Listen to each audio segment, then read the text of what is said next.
এই ট্রাক্টর গাড়ি কিনে অনেকজনেই কিন্তু সফল হয়েছে, কিন্তু আমার দেখা যারা শোরুম থেকে গাড়ি কিনেছে তারা কিন্তু অনেকেই জমি বিক্রি করে গাড়ির কিস্তি পরিশোধ করেছে, অনেকে আছে জমি বন্ধক রেখে গাড়ির কিস্তি পরিশোধ করছে, অনেকে আছে বিদেশি গরু ছিল বাসায় সে গরু বিক্রি করে গাড়ির কিস্তি দিয়েছে। তো এইখানে আরো এক প্রকার সফলতা ব্যক্তি আছে, সে হচ্ছে 4-5 লাখ টাকা জোগাড় করে একটা পুরাতন গাড়ি কিনে 3-4 বছর কঠোর পরিশ্রম করে সফল হয়েছে। তো সে কিন্তু প্রকৃত সফলতা অর্জন করছে। আর যে গরু বিক্রি করলো, জমি বিক্রি করলো কিংবা জমি বন্ধক দিল, সে কিন্তু সাঙ্গা মারা খাইলো। আর ওই ব্যক্তি সাঙ্গা মারা খাবে যে সুদের কাছে।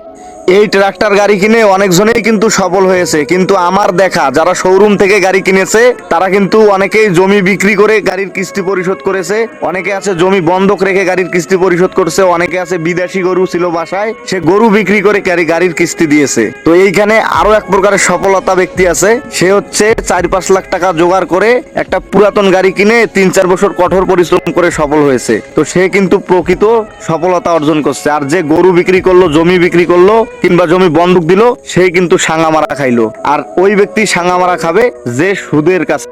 এই ট্রাক্টর গাড়ি কিনে অনেকজনেই কিন্তু সফল হয়েছে, কিন্তু আমার দেখা যারা শোরুম থেকে গাড়ি কিনেছে তারা কিন্তু অনেকেই জমি বিক্রি করে গাড়ির কিস্তি পরিশোধ করেছে, অনেকে আছে জমি বন্ধক রেখে গাড়ির কিস্তি পরিশোধ করছে, অনেকে আছে বিদেশি গরু ছিল বাসায় সে গরু বিক্রি করে গাড়ির কিস্তি দিয়েছে। তো এইখানে আরো এক প্রকারের সফলতা ব্যক্তি আছে, সে হচ্ছে 4-5 লাখ টাকা জোগাড় করে একটা পুরাতন গাড়ি কিনে 3-4 বছর কঠোর পরিশ্রম করে সফল হয়েছে। তো সে কিন্তু প্রকৃত সফলতা অর্জন করছে। আর যে গরু বিক্রি করলো, জমি বিক্রি করলো